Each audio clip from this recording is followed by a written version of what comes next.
ស្ដីបាទដៃគូចាជំរាបសួរបងប្អូនទាំងអស់គ្នាសួស្ដីដៃគូ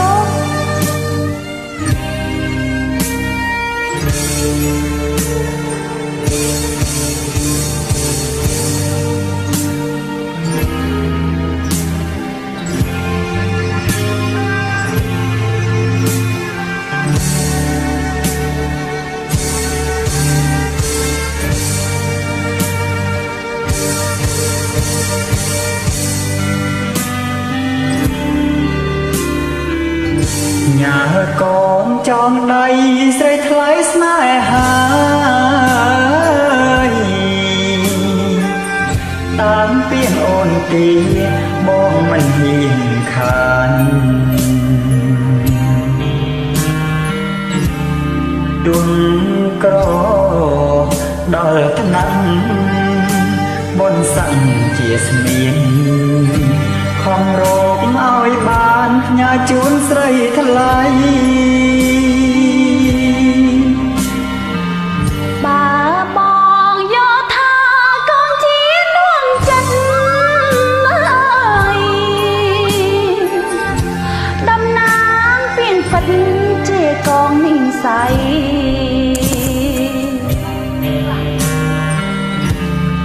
ចេញ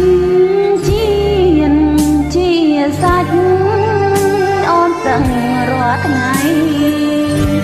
ទាំងហើយអាឡ័យនៅរូបអូនផងបនដាំប៉ុននឹងគួដឹងគួចាំមិនបានមួយឆ្នាំអូនប្រែបែកខ្នង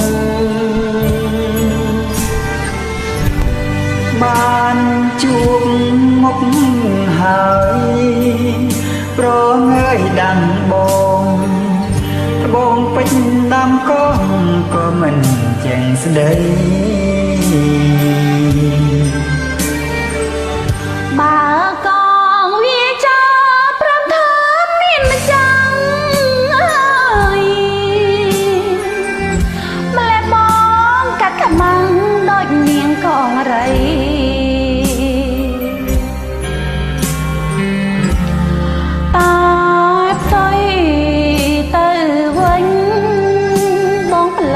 ចិត្តថ្មីបណ្ដាធ្វើឲ្យអូនគួរធៀម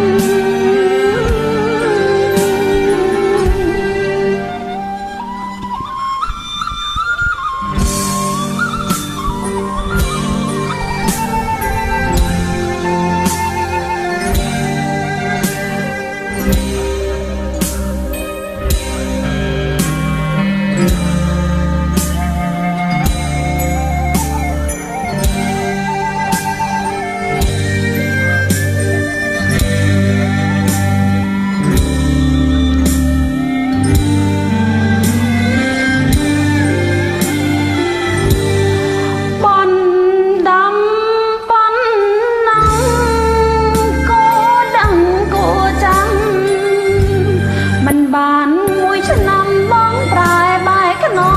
ងបានជួបមុខហើយប្រងើយដាក់អូនត្បូងពេជ្រដាំកងក៏មិនខ្ចីស្ដីបើកងវាចាប្រាប់ថាមានម្ចាស់ម្លេះអូនកាត់ខ្មាំងដូចនាងកងរៃ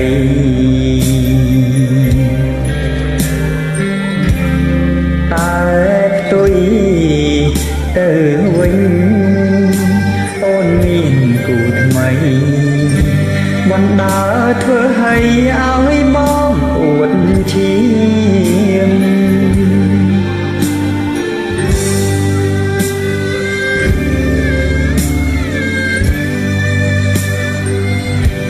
សូមអរគុណជួបគ្នានៅបាត់ក្រោយទៀតបាទអរគុណច្រើនដែលគួរដែលបានចូលរួមអូខេបាយបាយ